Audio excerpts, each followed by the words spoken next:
Buenos días, yo soy Marco Antonio Ávila, residente de segundo año de psiquiatría de este instituto. Para esta sesión me coordina la doctora Beatriz Cerda de la O, médica psiquiatra adscrita a la Clínica de Género y Sexualidad de este instituto. Hoy abordaré en esta sesión el tema del impacto de la pornografía y sexting en adolescentes, para lo cual al final revisaremos el artículo principal.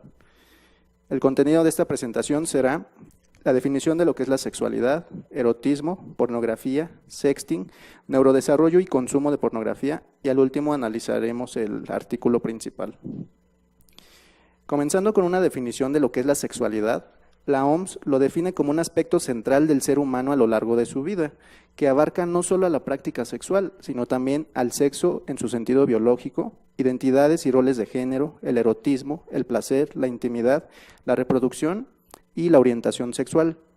Todo ello vivido y expresado a través de los pensamientos, las fantasías, los deseos, las creencias, las actitudes, valores, prácticas, papeles y relaciones interpersonales. Todo esto a su vez impactado por distintos factores, no solo biológicos, psicológicos o sociales, incluso también por los económicos, políticos, culturales, éticos, legales, históricos y religiosos. En México, ¿qué hay sobre la educación sobre la sexualidad? Para 1998 el tema de la sexualidad comenzó a tomar importancia para las autoridades educativas, que comenzaron a incluir temas relacionados sobre esto en los libros de texto de quinto y sexto de primaria, incluyendo temas como las relaciones sexuales, el amor a la pareja, la erección, la eyaculación, la circuncisión, el respeto y la equidad intergenérica. Todo ello con la finalidad de reducir la incidencia de infecciones de transmisión sexual y de embarazos no deseados en la adolescencia. Sin embargo, en el 2006, en algunos estados de la República, algunas autoridades educativas consideraron que eran inapropiados algunos temas, como era la masturbación y la homosexualidad, por lo que lo retiraron de los libros de texto de primer año de secundaria. Esto nos lleva a pensar que quizás la mayoría de maestros evitan impartir los temas de la educación sobre la sexualidad o se limitan simplemente a su sentido biológico, sin abarcar su dimensión psicológica y social. Esta mutilación que se puede hacer a los libros de texto en estos temas es importante, ya que quizás los libros de texto sean la fuente más confiable tanto para adolescentes como para adultos para abordar este tema. La mayoría de padres de familia quizás confían en que el tema de la sexualidad se les va a enseñar en las escuelas. En este estudio que se hizo en el 2008 en el estado de Sonora, se entrevistó a 144 maestros de quinto y sexto de primaria y mostraban que los profesores contaban solo con el 61% de los conocimientos sobre sexo y sexualidad que se considera que requerirían, sugiriendo la necesidad de la profesionalización de la educación sobre la sexualidad en México. Esto es importante ya que pues no solo en la escuela o en casa van a recibir este tipo de información, también lo van a hacer con los amigos, la pareja o sobre todo con los medios de entretenimiento. Es importante porque si sumamos el poco conocimiento sobre la sexualidad más las creencias y actitudes erróneas, esto aumenta la probabilidad de que se involucren los adolescentes en situaciones de riesgo en este sentido. Como vimos, la sexualidad abarca más allá del sentido biológico, es algo muy diverso. La definición de la diversidad sexual se define que es un constructo teórico que hace referencia a todas las posibilidades de asumir, expresar y vivir la sexualidad para cada persona e incluso para cada cultura diferente, incluyendo a las distintas identidades, preferencias sexuales y orientaciones, expresiones del erotismo, prácticas sexuales y afectos, abarcando el reconocimiento y el derecho a la existencia y manifestación de todos los cuerpos, sensaciones y deseos, sin más límites que el respeto a los derechos de otras personas. Este último punto es importante, ya que quizás todas las expresiones de la sexualidad se pueden considerar normales, sin buscar qué es normal y qué por estar fuera se debe considerar anormal o patológico, siempre y cuando, como dice aquí, se respeten los derechos de las otras personas. Podemos poner un ejemplo con una expresión de la sexualidad que nos atañe al tema de hoy, que es la iconofilia, que es el gusto en general por ver imágenes, y la pictofilia, que tiene un sentido un poco más hacia el contenido sexual. Todo gusto podemos tener intereses de distinto tipo, desde lo no erótico hasta lo erótico. En lo no erótico puede ser un interés que no exista interés, que el interés sea mínimo o que el interés sea acentuado. En lo no erótico, por ejemplo, en este tema en particular, podría ser ir a un museo porque me gusta ir a ver imágenes, ¿no? Pinturas o lo que sea. Ya con un interés erótico puede ir desde la fantasía, un interés erótico mínimo a la práctica, un interés preferente, predominante, hasta lo exclusivo.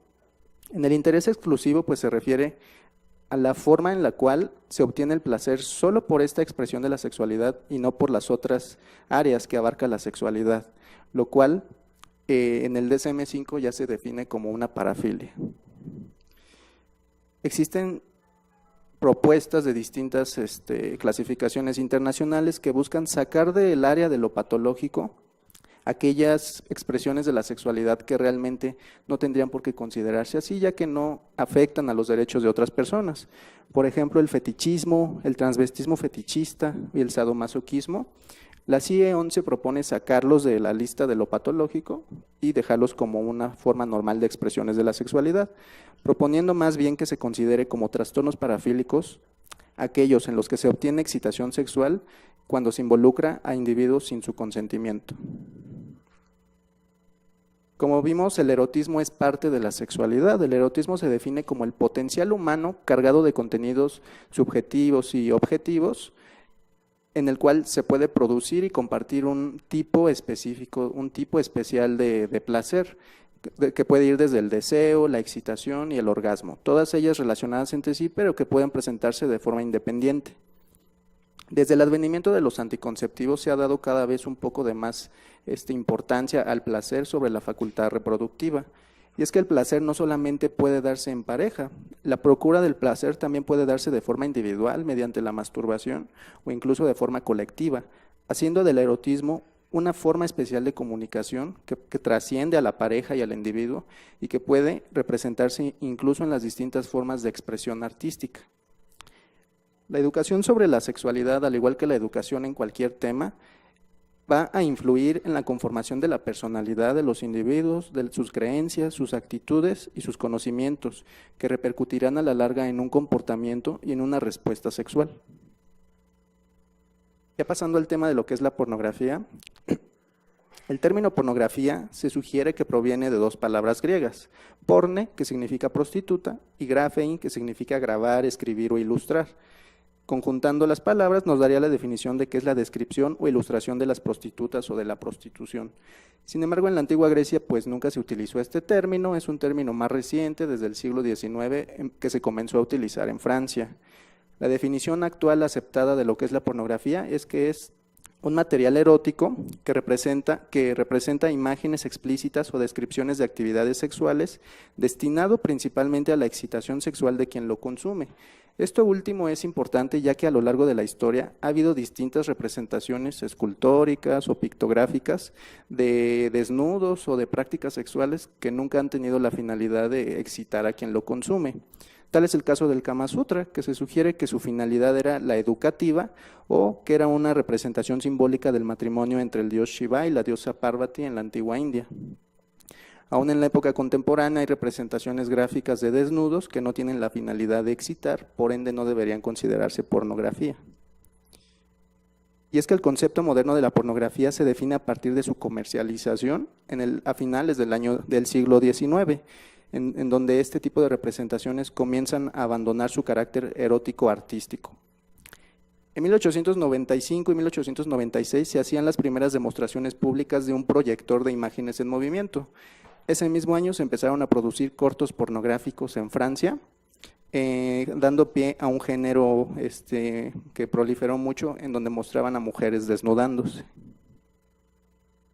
Pero el potencial comercial mayor de la pornografía empieza a partir de la segunda mitad del siglo XX con su producción en masa. Y es que la industria de la pornografía o en general del entretenimiento para adultos es difícil de cuantificar debido a que no hay una definición exacta de lo que es y por otro lado la mayor parte de esto es de propiedad privada o se comercializa de forma clandestina o ilegal. Según una encuesta que se hizo en el 2005 en Estados Unidos, la pornografía representa del 69% del mercado en Internet y TV de paga para ese año. En el 2006, los ingresos estimados del entretenimiento para adultos en general, tan solo en Estados Unidos, era de 13,000 millones de dólares. Para el año 2007, los ingresos mundiales, en específico de la pornografía, era de 20,000 millones de dólares, tan solo 10,000 millones en Estados Unidos. Se hizo una encuesta en Estados Unidos también en el año 2014, en donde se diferencia entre hombres y mujeres quienes veían más pornografía. Tanto en el caso de quien veía por lo menos una vez al mes y quienes veían varias veces a la semana, los hombres predominaron sobre las mujeres en todos los casos. También se puede ver cómo a mayor edad había menos probabilidad de que vieran pornografía, predominando la edad entre los 18 y 30 años. También se diferenció entre casados y no casadas, y casados y no casados, y casadas y no casadas. Y aquí se ve un dato curioso, que los hombres no casados veían más pornografía que los casados, y las mujeres casadas veían más pornografía que las no casadas.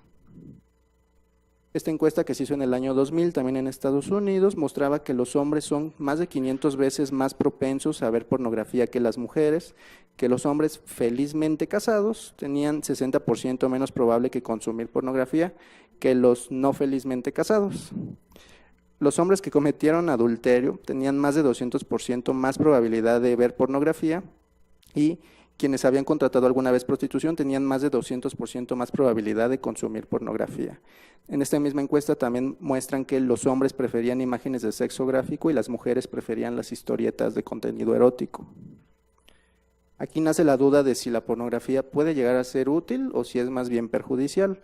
Los debates académicos se centran más en los beneficios que podría tener psicosociales o en los costos que representa esto. Los medios de comunicación se enfocan más en los debates morales y religiosos o de la naturaleza aparentemente adictiva que podría tener la pornografía al consumidor. Lo cierto es que en algunos tipos más bien en la psicoterapia, hay algunos tipos de terapia que pueden llegar a incluir este tipo de materiales. El erotismo integral sugiere enriquecer el repertorio erótico, incluyendo elementos novedosos en los encuentros sexuales, como la lectura de poesía erótica y la visión compartida de videos con erotismo. Algunas técnicas de tratamiento para algunos tipos de disfunciones sexuales también incluyen material gráfico sexual con la finalidad educativa para informar y modificar actividades, adquirir algunas habilidades y estimular las fantasías. En ambos casos es importante tener en cuenta que el terapeuta es quien elige el material con una finalidad específica y con un contenido específico. Desde la segunda mitad del siglo XX, desde la segunda mitad de la década de los años 90, el Internet tiene más alcance a la mayoría de la población, llamando más la atención de la posibilidad que puede tener el Internet para su uso con finales sexuales. El Internet abrió la puerta para que aumentara el potencial de la pornografía para su consumo más fácil, hasta llegar incluso a ser compulsivo. Del 2001 al 2007, la industria de la pornografía pasó de 1 a 3 billones en Estados Unidos. Sin embargo, del año 2007 al 2011, la industria de la pornografía se redujo hasta un 50%. Esto se atribuye a que hasta el 80% de la pornografía en Internet se encuentra en medios gratuitos, que sirven como cebo para pasar a sitios de paga. Hasta el 13% del tráfico total de Internet se considera que es de pornografía, y para el año 2008 existían más de 4,600 sitios web oficiales que distribuían pornografía, pero solo son los sitios oficiales. En cuanto a su legalidad en el mundo, podemos ver en este mapa como justo esta franja de países que tienen ciertas características políticas y religiosas más ortodoxas es en donde la pornografía se considera ilegal. Y es que, como vimos, las distintas expresiones de la sexualidad pueden considerarse normales, siempre y cuando no se atente a los derechos de otras personas. El volumen y rango de contenido sexualmente explícito en Internet es notable, satisfaciendo a los deseos o a los gustos o intereses de la mayoría de personas. Aquí lo que nos va a llamar la atención son este tipo de expresiones que sí se consideran ilegales porque atentan con los derechos de otros individuos, en específico, por ejemplo, lo que es la pornografía. Se hacen hasta 116,000 búsquedas diarias de pornografía infantil, esto en el año 2012. Más de 100,000 sitios web ofrecían para ese año pornografía infantil y 1 de cada 7 niñas, niños y adolescentes han recibido alguna vez solicitudes sexuales por Internet. Y es que la evolución del contenido de la pornografía va de la mano de la evolución del desarrollo de la tecnología, ya que cada vez es más novedoso y variado esto, pudiendo tener incluso prácticas sexuales a distancia con conocidos o desconocidos en tiempo real. Internet es una fuente universalmente aceptada de información, lo cual hace que se esté cada vez priorizando o tomando más protagonismo en las niñas, niños y adolescentes. Sin embargo, pues la pornografía, como acabamos de ver, en Internet es fácilmente accesible para todas las edades. Hoy en día no es raro que niñas, niños o adolescentes cuenten con dispositivos de estos tipos, smartphones o tablets, que son dispositivos móviles personalizados con los cuales tienen acceso a material que antes estaba más controlado por adultos en otros tipos de dispositivos que no eran tan personalizados o que no eran móviles. Es que los adolescentes consumen pornografía, están dentro de Internet. Bueno, también consumen pornografía, de eso es el tema de hoy. Los adolescentes se encuentran en Internet, hasta más del 93% usan Internet en Estados Unidos, más del 60% lo hacen diariamente. Las y los adolescentes promedio tienen en su propiedad aproximadamente 3.5 dispositivos móviles con acceso a Internet. Dispositivos que no están monitoreados la mayoría por adultos porque pueden ser fácilmente personalizados. Internet puede ser algo positivo para todos, para todas las edades, ya que lo podemos usar con finalidades educativas, que esto puede ser igual con un enfoque sexual, puede usarse para la conexión social, con fines de comunicación, con finalidad laboral, económica, comercial, entretenimiento y con finalidad académica. Sin embargo, las y los adolescentes a menudo carecen de la atenuación del riesgo necesario para discernir los manejos, para discernir los peligros que se encuentran en Internet. Como acabamos de ver, Internet es un medio altamente sexualizado, lo que aumenta la probabilidad de que niñas, niños y adolescentes se expongan a pornografía de forma accidental o deliberada. Se estima que la mayoría de adolescentes antes de los 16 años ya han estado expuestos alguna vez a pornografía. La mayoría de ellos lo han hecho de forma accidental. Esto ocurre a una edad menor a la edad en la cual ocurre la primera relación sexual en promedio, que es de 17 años en Estados Unidos, y en México en hombres entre los 16 y 17 años y mujeres entre 18 y 20 años de edad. Esto ocurre en un momento en el que los programas de educación sobre sexualidad no han ayudado a los adolescentes a tomar decisiones informadas sobre su propia sexualidad. Y es que hasta el 75% de adolescentes usan Internet para buscar información de salud, a menudo de salud con un enfoque sobre su sexualidad.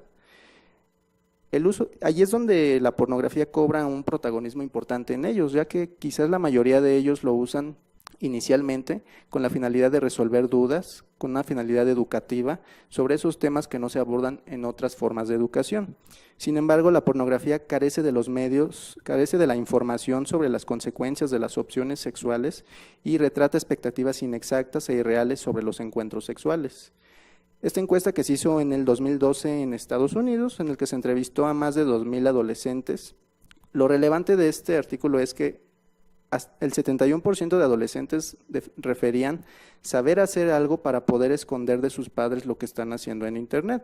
Esto iba desde borrar los historiales de navegación, minimizar los navegadores cuando los papás se acercaban, eliminar los videos que descargaban después de verlos, usar smartphones en vez de computadoras para tener un acceso más privado, a solas y personalizado, así como aprender a desactivar los controles parentales, que hacen sentir a muchos padres seguros de que sus hijos están navegando en línea sin problemas. Este estudio que se hizo en México ya desde 1999, la autora reporta que muchas y muchos adolescentes consumen pornografía por medio de revistas en ese entonces, con la finalidad de contestar dudas sobre su sexualidad, sobre temas que no se abordaban en otras áreas de educación. Este estudio que se hizo en el 2007, aquí en México, en la Ciudad de México, en específico en la zona centro, se veía que la mayoría de adolescentes, niñas y niños no contaban con una computadora por su situación económica. Sin embargo, accedían con facilidad a otros medios de pornografía. Compraban este tipo de revistas que son del género hentai, que tienen contenidos sexuales caricaturizados, explícitos, fantasiosos y violentos. Se veía en este estudio que no había una regularización para ver a quién se le vendía o no este tipo de revistas, por lo que lo podían conseguir a bajos costos y de forma fácil. Lo que proponen los autores de este artículo no es la censura de la pornografía, sino educar sobre el tema de la sexualidad a los adolescentes para que puedan ser críticos ante los temas y escenas que visualizan en esto. Este estudio que se hizo en el 2007 en el estado de Oaxaca, se entrevistó a 287 adolescentes en centros de cómputo. Lo relevante de esto es que hasta el 78.8% mencionaban consumir pornografía con regularidad. La mayoría de ellos lo hacían en internet, la mayoría de ellos en sus propias casas o en casas de amigos, y dentro de las distintas finalidades por las cuales consumían pornografía, estaba la de aprender o resolver dudas sobre su sexualidad. Los autores de este estudio concluyen que a mayor tiempo de ver pornografía por cualquiera de sus medios, mayor era la posibilidad de que tuvieran actitudes no adecuadas en relación a su sexualidad. Entonces, las niñas, niños y adolescentes, pues realmente es normal que tengan curiosidad sobre su sexualidad. Actualmente, con el acceso fácil, gratuito y no controlado de la pornografía en Internet, nos hace cuestionarnos qué impacto puede tener en su desarrollo este consumo de pornografía por Internet. Se han hecho estudios en adultos sobre el impacto que puede tener la pornografía, sobre todo cuando el consumo es compulsivo, así lo definen los estudios. Sin embargo, en niñas, niños y adolescentes se han hecho, básicamente no se han hecho estudios prospectivos porque sería ilegal o ético exponerlos a pornografía para valorar relaciones causales.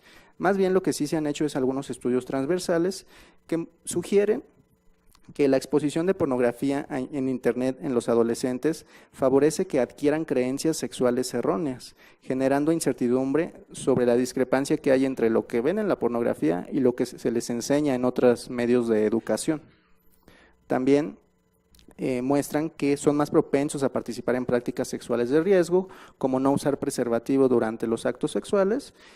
Esto puede relacionarse, por un lado, también en que, por ejemplo, en los videos o películas pornográficas se ha estimado que solo el 17% de actores utilizan preservativo durante los videos. También se ha asociado esto a una mayor actividad sexual a más temprana edad, un mayor número de parejas sexuales a corta edad y actitudes más permisivas hacia el sexo casual. Si bien la pornografía sí ofrece a los adolescentes una perspectiva distinta de la sexualidad que no se aborda en otras áreas de educación, es probable que las y los adolescentes puedan usar los guiones pornográficos para sus experiencias sexuales reales. Entonces esto ya no queda como una simple fantasía, sino queda como una guía para el comportamiento sexual real. Y es que el valor educativo de la pornografía se ve socavado por su sexismo y misoginia que muestran en la mayoría de su contenido, que va desde la violencia y la degradación hacia la mujer. Esto, se dice porque se estima que hasta el 70% de actos agresivos se observan en el material pornográfico, son perpetrados este 70% por hombres y más del 80% recibidos por las mujeres. Esto podría favorecer que las y los adolescentes adopten roles de género más negativos o más tradicionales, en los que el hombre estaría en una posición de poder y la mujer en una posición de sumisión. Además de reforzar las creencias de que las mujeres deberían ser vistas solamente como un objeto sexual o por su apariencia física, fomentando la aceptación de la violencia sexual hacia sus pares femeninos. Y esta tendencia hacia la igualdad de género ha centrado la atención en la necesidad de priorizar sobre la prevención de la violencia hacia las mujeres. Algunas investigaciones se han hecho que han sugerido que hombres que fueron expuestos a material pornográfico en la adolescencia temprana son más propensos a involucrarse en acoso sexual. Se cree que esto sería porque las y los adolescentes son más susceptibles a internalizar las imágenes distorsionadas de la sexualidad humana y a actuar en consecuencia de ello. Aquí pongo algunas referencias como ejemplos de estos estudios que se han hecho. Por ejemplo, estos dos del año 2005 muestran que adolescentes que tienen por sí mismos factores de riesgo para ser violentos, sobre todo en cuanto a rasgos de la personalidad, quienes consumían más pornografía tenían más riesgo de ser violentos en actos sexuales. Sin embargo, estos otros dos estudios, uno del 2011 y uno del 2014, muestran que aunque no hubiera factores de riesgo para que fueran agresivos por sí mismos, el solo hecho de ver pornografía aumentaba varias veces más el riesgo de que llegaran a ser agresivos sexualmente. En este otro estudio, desde el 2009, lo importante es que, aparte de relacionar también las conductas agresivas con la pornografía, muestran que los adolescentes que consumen más pornografía son más propensos a presentar síntomas clínicos depresivos y un menor grado de vinculación con sus cuidadores primarios. Y en este otro estudio del 2009, lo relevante es que el autor ya aboga por una mayor investigación en el tema de intercambio de imágenes sexuales por celulares. Y en este estudio del 2010 se muestra que a mayor consumo de pornografía se relacionaba con percepciones más realistas y socialmente útiles de la pornografía, contribuyendo a actitudes más instrumentales. Por instrumental se refieren a primordialmente físicas y casuales en vez de relacionales. Si bien las actitudes de género, las actitudes instrumentales no son sinónimos de comportamientos abusivos, esto nos ayuda a ver con qué tanto realismo o con qué tanta utilidad pueden llegar a ver los adolescentes a la pornografía. Este otro estudio contrasta un poco con lo que hemos visto antes. Por un lado, también muestran que los adolescentes que se exponían a pornografía tendían a tener más conductas violentas sexuales, que podían llegar a ser más violentos y humillar más a la mujer durante esas agresiones sexuales. Sin embargo, también muestra que los adolescentes que por sí mismos ya eran violentos sexualmente, cuando se exponían a pornografía antes de su conducta violenta, tendían a ser menos violentos y humillar menos a la mujer, o incluso evitaban llegar al acto de la agresividad, sugiriendo un efecto catártico de la pornografía en ellos.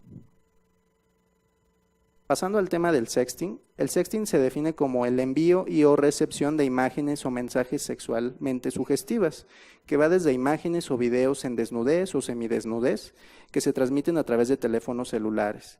Esto es un fenómeno relativamente reciente, ya que es relativamente reciente el desarrollo de este tipo de tecnologías más avanzadas, por lo que es un tema poco investigado en los jóvenes.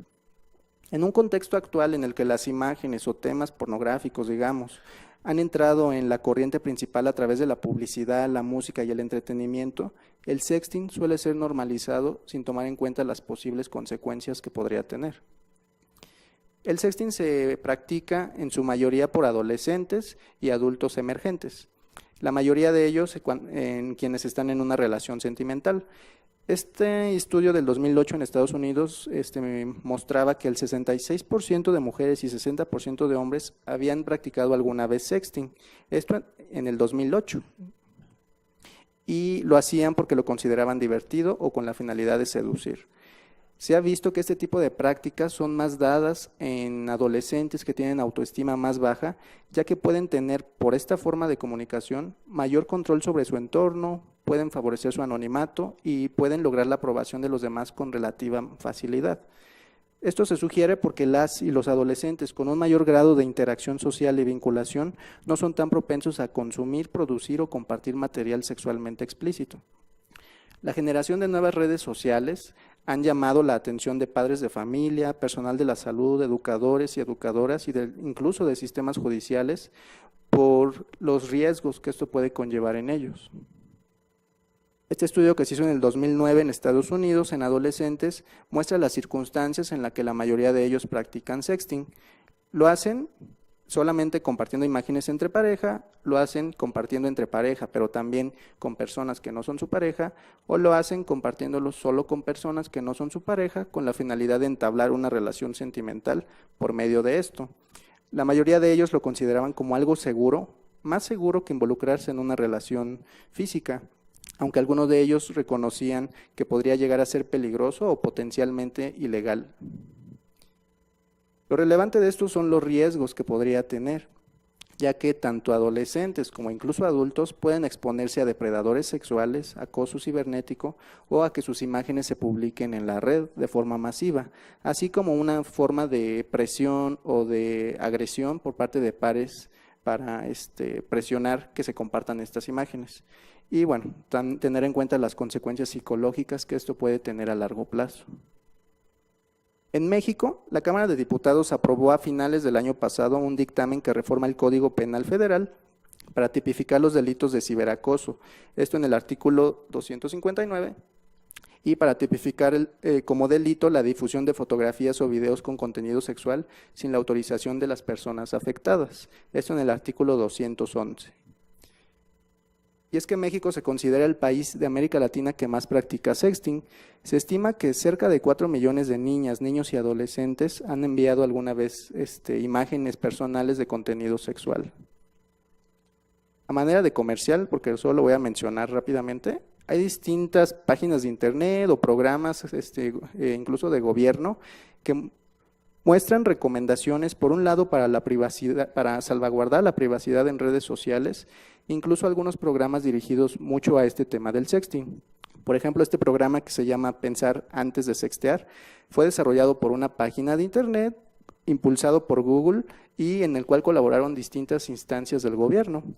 Este programa, que está en internet, muestra de forma gráfica, por medio de videos, fotografías u otras formas interactivas, por qué sería mejor no practicar sexting. Va muy dirigido a niñas, niños y adolescentes, además de dar algunas recomendaciones para salvaguardar su intimidad.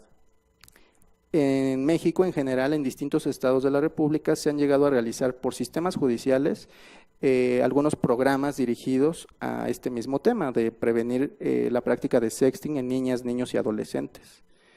Incluso la PGR cuenta con un tríptico que da recomendaciones para navegar con seguridad en Internet. Va dirigido igual a niñas, niños y adolescentes, pero también a adultos para tener mayor control de lo que los niños, niñas y adolescentes ven en Internet. Y es que se considera que los adolescentes son el público más susceptible al contenido sexualmente explícito, ya que pasan por una etapa de cambios críticos en distintos dominios, tanto físicos, emocionales, cognitivos, sociales, espirituales y obviamente sexuales. Actualmente no hay estudios que examinen la influencia del consumo de pornografía en cambios neurológicos en adolescentes. Sin embargo, las investigaciones en las que se basan estas suposiciones es en aquellas sobre la vulnerabilidad neocortical relacionadas con las adicciones a sustancias y juego patológico. En adulto hay investigaciones sobre esto. Por ejemplo, este estudio del año 2014, en el que se comparaban cerebros de personas con comportamientos sexualmente compulsivos, se les exponía a ver videos pornográficos y a los controles a ver videos deportivos, se veía en resonancia magnética funcional que tenían activación de los sistemas de recompensa parecidos a los que presenta alguien con adicción a alcohol cuando ve un comercial o un anuncio de alcohol. Entre más jóvenes, mayor era la activación de estos sistemas. Este estudio del 2014 se hizo a personas que consumían pornografía, se hizo a hombres solamente que consumían pornografía, y se ve que entre mayor consumo de pornografía tenían, por resonancia magnética, se veían cambios estructurales muy parecidos a los que se ve en alguien con alguna adicción a sustancias de uso crónico. Esto se sugiere que es por la intensa estimulación de los sistemas de recompensa. Este otro estudio que se hizo en el 2000 muestra que hombres y mujeres tienen activación neurológica muy similar, hombres y mujeres cuando ven pornografía. Sin embargo, los hombres tienen una mayor activación del tálamo y del hipotálamo, por lo cual se sugiere que podrían vivir la excitación sexual cuando consumen pornografía como una necesidad de supervivencia. Y este estudio que se hizo en el 2008 mostraba igual en hombres que cuando tenían excitación sexual al consumir pornografía, al ver pornografía, se activaban sus neuronas espejo, lo que sugiere que el espectador se vive a sí mismo como el protagonista del video que está viendo y por ende la excitación es mayor. En adolescentes, ¿por qué mayor la vulnerabilidad? Pues porque en la adolescente su desarrollo del sistema límbico se da antes o más rápido que el desarrollo de la corteza prefrontal. Por esto es que podrían tener un poco control cognitivo para suprimir el deseo sexual estimulado por los contenidos de la pornografía.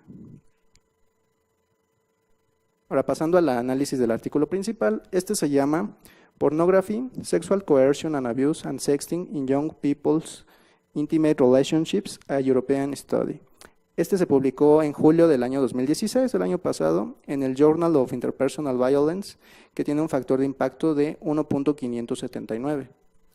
Los objetivos de este estudio fueron determinar la relación entre el uso regular de pornografía en línea por adolescentes y la violencia sexual en sus relaciones íntimas, su impacto en la actitud de género y cómo estos comportamientos se vinculaban con el sexting. El método fue mixto, por un lado cuantitativo, transversal, comparativo, para lo cual se hizo una encuesta, y por el otro lado cualitativo, para lo que se hicieron entrevistas individuales.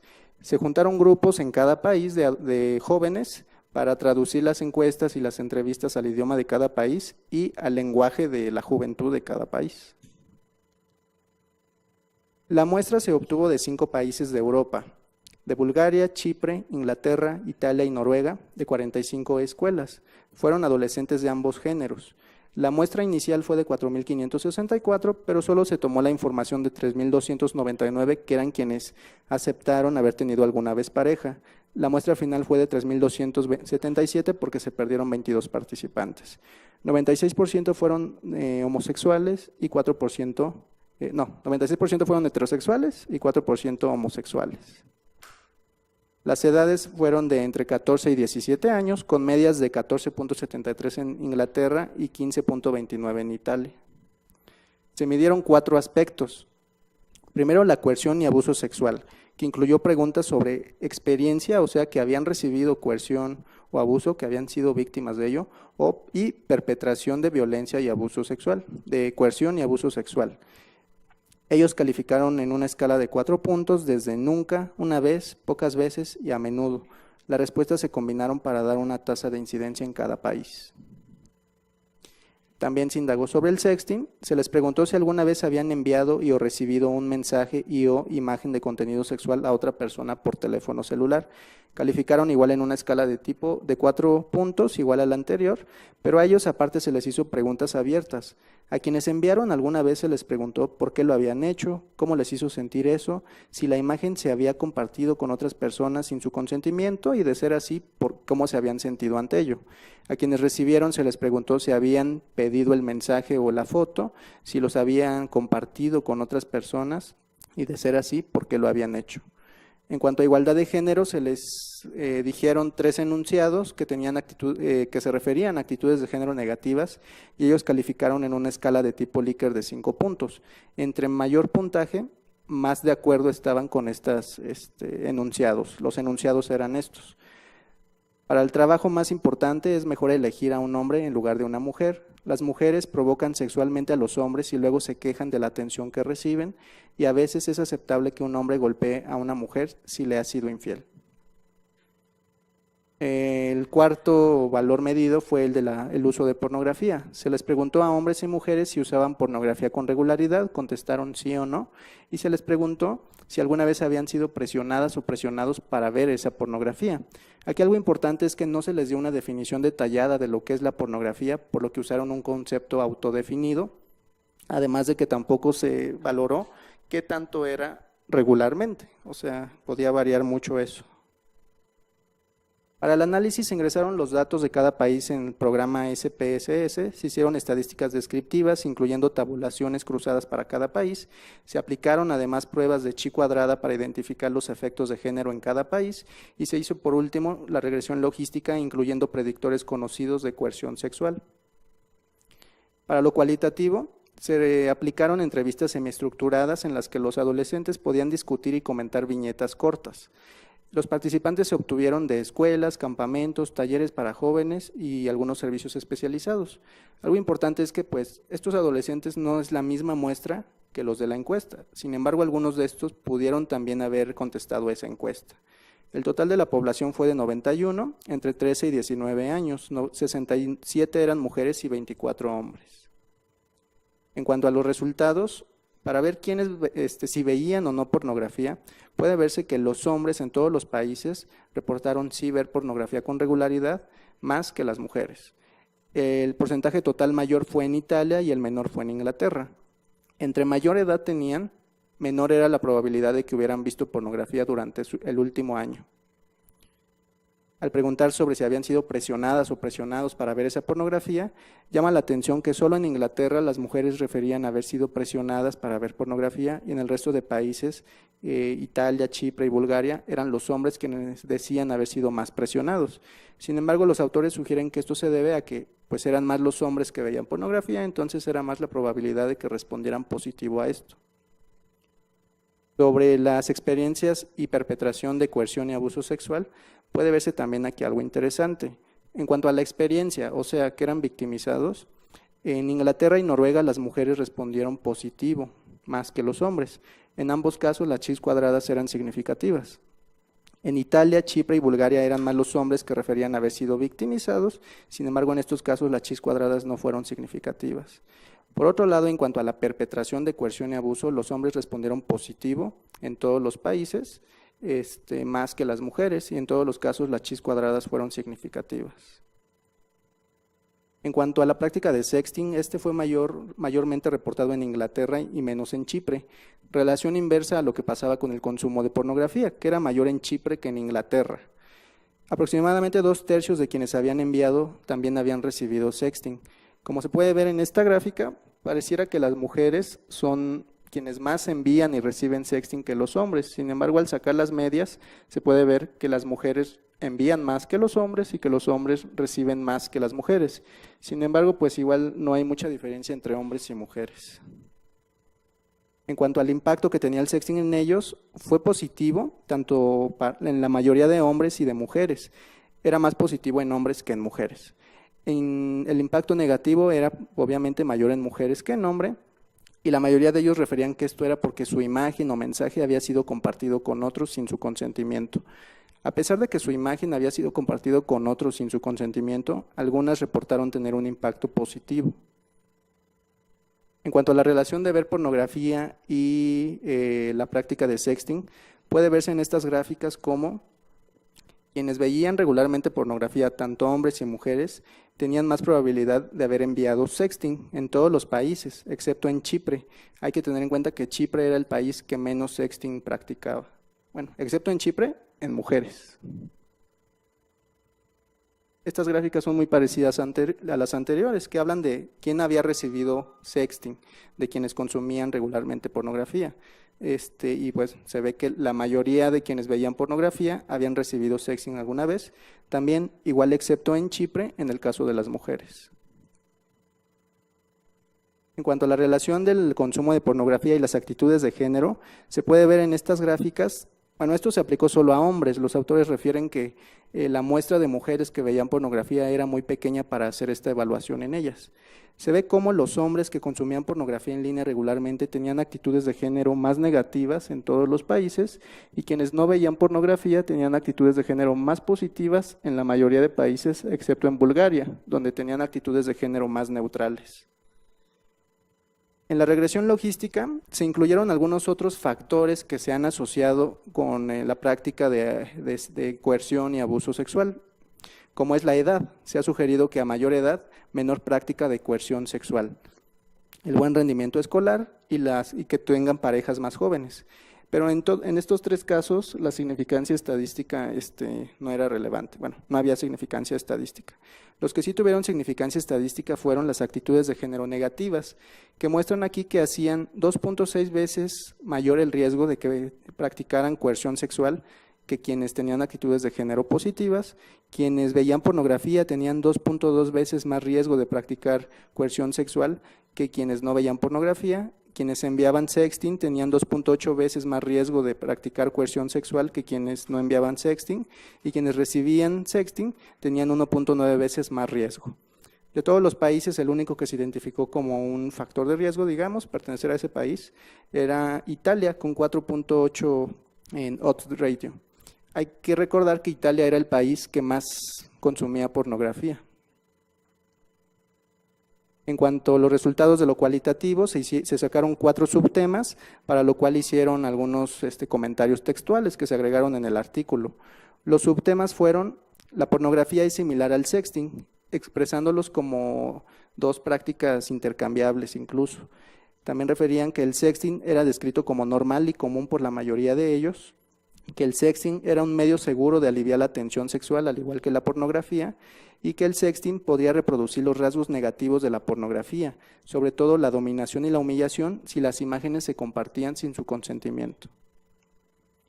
Pasando a la discusión, en este estudio se vio que los varones veían más pornografía que las mujeres de forma regular, que la mayoría de jóvenes no fueron forzados a ver pornografía, sino que lo hicieron por decisión propia, que las y los adolescentes normalizaban el consumo de pornografía e incluso reportaban beneficios del consumo de esta. También se vio una asociación entre ver pornografía en línea y la perpetración de coerción y abuso sexual por parte de adolescentes varones, y la visualización de pornografía se asoció a la probabilidad de hacer sexting. El sexting lo definían como una forma de generar su propia pornografía, por lo cual le daban un significado mayor al sexting que a la pornografía, muchos de los adolescentes. Aunque el sexting y la pornografía lo normalizaban, la mayoría de ellos, muchos de ellos identificaban los valores violentos que a veces podría incluir. Quienes experimentaron coerción y abuso interpersonal tenían el doble de probabilidad de haber practicado sexting. El sexting además podría usarse como una forma de ejercer control o abuso, sobre todo por parte de varones hacia mujeres. En cuanto a las fortalezas de este estudio, es el primer estudio europeo a gran escala para explorar la relación entre la pornografía, coerción y abuso sexual y el sexting en adolescentes, con una población amplia recogida de países con distintas características culturales, religiosas y políticas, y que se complementó además con un análisis cualitativo para explorar la opinión de los adolescentes. Además, las encuestas y entrevistas fueron traducidas al idioma de cada país, pero aparte se hicieron comprensibles al lenguaje de la juventud de cada cultura. En cuanto a las limitaciones, no fue posible construir una muestra aleatoria en cada país, lo que limitó la capacidad de extrapolar las conclusiones a la población general. El diseño transversal del estudio restringió la capacidad de identificar relaciones causales y, dado el tipo de diseño de la encuesta, no se pudo recopilar otros datos comparables como la raza, religión y etnicidad. Además, no se pudo explorar la frecuencia o naturaleza de la visualización de la pornografía en línea, por lo que esta pudo ser muy variable entre todos los adolescentes. Como conclusión, las nuevas tecnologías han proporcionado plataformas donde la actividad sexual puede llevarse a cabo en tiempo real, a distancia, e incluso puede ser registrada. El uso regular de la pornografía en línea, sin una base educativa sobre la sexualidad adecuada, podría apoyar y perpetuar la desigualdad de género y conductas de coerción y abuso sexual. Las niñas, niños y adolescentes son un objetivo clave para la prevención de la violencia interpersonal, en la cual hay que tomar en cuenta el uso de pornografía. Los intentos por reglamentar y restringir la exposición de niñas, niños y adolescentes a la pornografía realmente tienen poca eficacia, ya que la pornografía suele ser normalizada y además es muy fácil su acceso. La educación de la sexualidad debe fomentar enfoques críticos para promover una comprensión de la pornografía, reconociendo su falta de congruencia con la realidad y las actitudes de género que informan sus guiones. Y a medida que los avances tecnológicos continúan avanzando a esta velocidad, las personas dedicadas a la investigación deben considerar los diversos medios electrónicos utilizados para consumir pornografía, pero también para producirla y compartirla con otros. Y bueno, gracias por su atención y doy un agradecimiento especial a la doctora Beatriz Cerda, que me ayudó mucho para hacer esta sesión, y al ingeniero Cortés, que no está aquí, pero me ayudó mucho igual para comprender lo estadístico de este artículo. Muchas gracias.